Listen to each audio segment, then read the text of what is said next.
1971 মুক্তিযুদ্ধে পিরোজপুরের সুখরঞ্জন বালির ভাই বিশাব আলী পাকিস্তান হানাদার বাহিনীর হাতে নির্মমভাবে নিহত হন।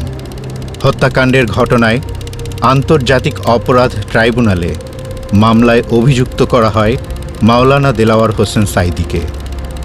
মামলায় সাক্ষী হিসেবে সুখরঞ্জন বালির কাছ থেকে আশা করা হয়েছিল তিনি যেন নিজের ভাইয়ের হত্যাকাণ্ডের মামলায় দেলাওয়ার হোসেন সাঈদীর বিরুদ্ধে আদালতে সাক্ষ্য দেন।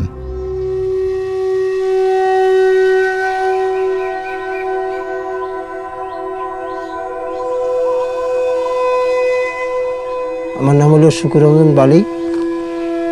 আমি ওই বড় বড় ঘর তুলতাম। আমি নদীতে ট্রলার মাছ ধরে ট্রলার গড়তে পারতাম। 70 মাস পরলে আমি শিবই আমি ঘুরতাম। আর এখন বর্তমানে আমি সবারই আরাধনা করি। আমি বেশিরভাগ যে বাবা লোকনাথ আছে ভিতরে, তারই আমি হৃদয়ের ভিতরে সবসময়ের জন্য জপনা, আমি তার অনুসারে আছি।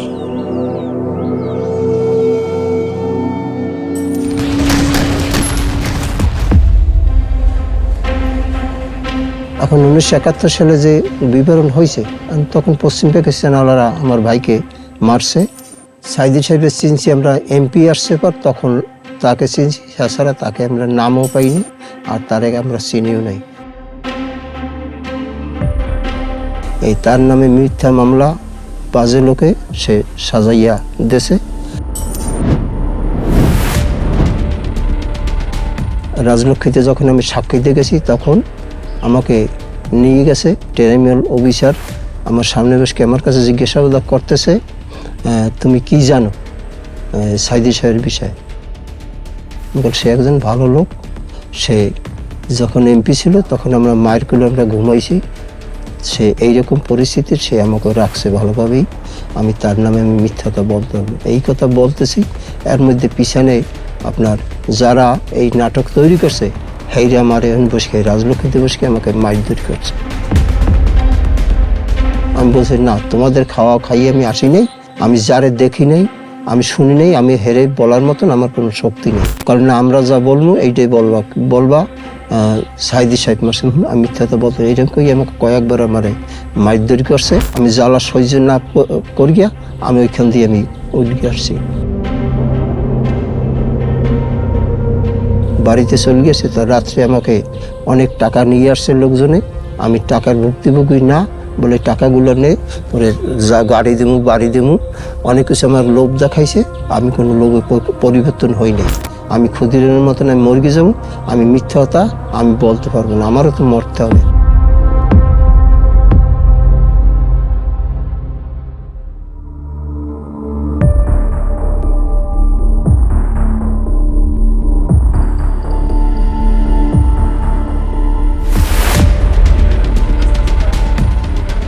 আমার যখন গাড়িতে আমার ব্যারিস্টার ছিল মিজানুর রহমান, আরও একজন ব্যারিস্টার ছিল, সামনের গাড়িতে ছিল মাসুদ সাঈদী।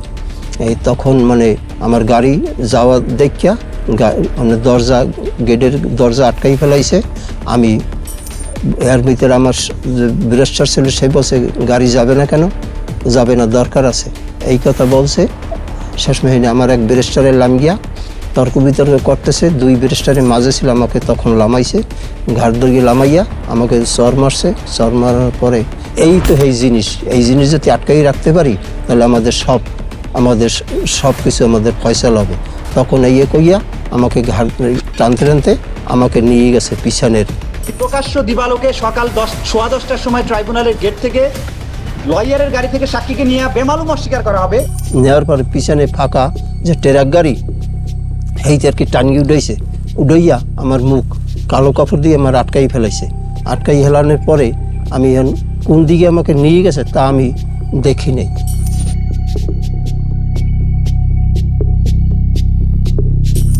এরপর গাড়ি থামছে, থামার পরে গাড়িতে লামাইয়া চোখের মানে বান্ধ অবস্থায় ঘরের ভিতরে ঢুকাইছে। এরপর কিছু সময় পরে একটা আলো আসছে, এই আলো ওই ধরাই থুইয়া তারা মানে যার যে চলিয়ে গেছে, কোথায় গেছে তা আমি বলতে পারি না। আমাকে 10 মিনিট 15 মিনিট এরকম আমাকে কারেন্ট শর্ট দিত। আর সামনে টাকা দিত, কালে টাকাগুলো নে শুধু হুজুরের নাম বলি। বললাম না, আমার পক্ষে বলা সম্ভব না, যারে দেখি নাই আমার পক্ষে বলা সম্ভব না। আমি কেউ আমার বাপ ভাই না, আমি মিথ্যাটা কেন বলুন? তোমরা যা দিতেছো আর সব অবৈধ টাকা, আমিও চাই না।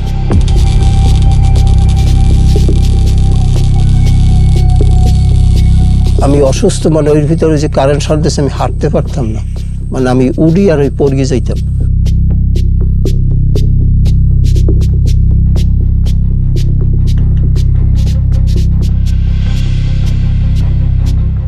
সাতাশ তারিখ ওই ভিতরে বাইর করে গিয়া বলছে কি তুই যে দেশে তোর বাড়ি সেই দেশে দিয়াম, এই আমার লালস দিয়ে ওইখান দিয়ে এবার আমাকে চক্ষু বান গিয়া আমাকে বাইর করছে। ফলে তোরে তাহলে কোন জায়গায় দিলে তুই যাইতে পারবি? আমাকে বলছে তাহলে যদি আপনারা যাবেন কোন পথ নিয়ে গাড়ি, যদি বাগেরহাট হয়ে যদি যান তাহলে আমাকে ওই বাগেরহাটের যে কোনো সীমান্ত দিলে আমি ওইখান থেকে বাড়ি আসতে পারবো।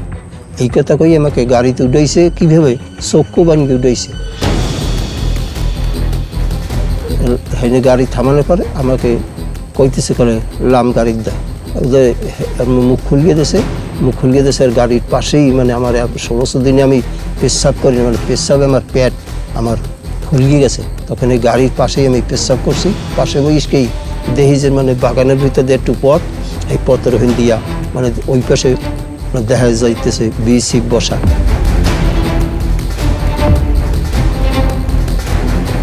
হাঁটবি কিনা হাঁট। আমি বললাম না, আমি হাঁটবো না। আর সে আমার জ্বালা না দিয়া আপনারা আমাকে গুল্লি দিয়ে মারিয়ে ফেলেন, আমি সামনে আমি যাইত না। তখন তারা আমাকে দুইজন মানুষের ঘাড় ধর গিয়া আমাকে নিয়ে বিএসএফের হাতে নিয়ে দিয়েছে।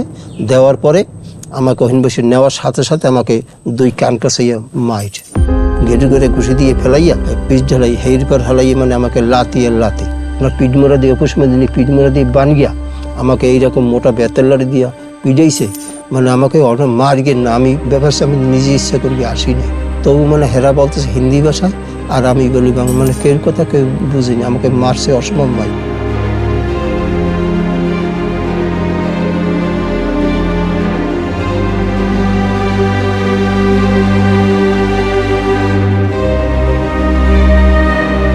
সাতাশ তারিখে এই ঘটনা। ওইখান দিয়ে আপনার নিয়ে সরুনগর থানায়, ওইখানে রাত্রে আমাকে রাখছে। ভোর 5টার সময় আমাকে নিয়ে আসছে ওই মেডিকেল দিয়ে নিয়ে আসছে বসিরহাট কোর্ট বা জেল। ওইখানে আমাকে রাখছে 22 দিন। 22 দিন আমাকে দমদম কারাগারে নিয়ে গেছে। আমি খুব অসুস্থ। ওই পাতলা যে আপনার ওই টিনের প্লেট আছে 4 কাপের নিচে দিয়ে, ওই এর দীর্ঘ 1 প্লেট ভাত খাইতেন ডেলি দুপুরের সময় 12টার সময়। আর ওই 2 লিটার পানির বোতল, ওই 5 বোতল 6 বোতল পানি খেয়ে থাকতাম। আপনার দূর সম্পর্কে আমার ভাগ্নে পাইছি ওই দমদম কারাগারে। তার কাছে আমি আমার বিবরণগুলো বলছি। সে আমার বাংলাদেশে আসছে, আসার পর আমার বাড়ি স্ত্রীর কাছে বলছে। তারাই আর কি আপনার গেছে। যাওয়ার পরে বিশ্বের মানবাধিকার সংস্থায় মানে বিভিন্ন দেশের লোক আমাকে সহযোগিতা করছে। তার অনুসারে আমি বাংলাদেশে আমি আসছি।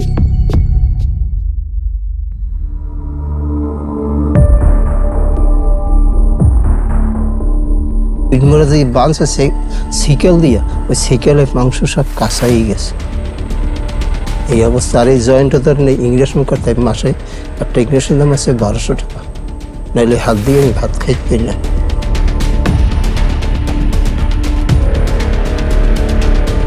আমি কোনো কথা সততা নিয়ে আস কথা না। আমি কিছু এই কষ্ট করলাম, এই কষ্ট থেকে এইভাবে কিছু জীবনটা কিন্তু আমার যাবে। আজ কত বছর চিন্তা করি, 14-15 বছর আমি কিন্তু এই দুরবস্থায় আছি।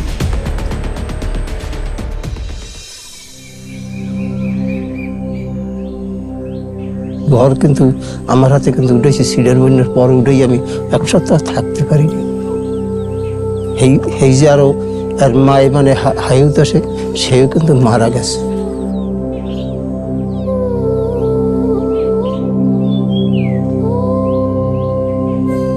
আমার জন্য শোকে, তারপর শেষ।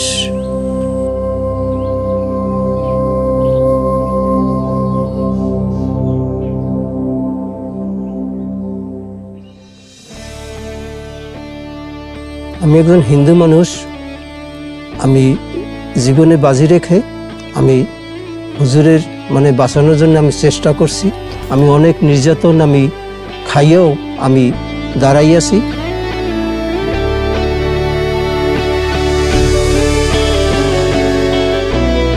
আমার এই জন্মস্থান আমার ভালো লাগে। হিন্দু মুসলমান সবাই যদি আমার এক লগে আমরা চলাফেরা করি, আমরা খুব সুন্দর লাগে। এই দিয়ে মানে কোনো যেন বিশৃঙ্খলা না হয়, আমি যাতে শান্তভাবে থাকতে পারি, এই সবাইকে আমার এই আকুল আবেদন।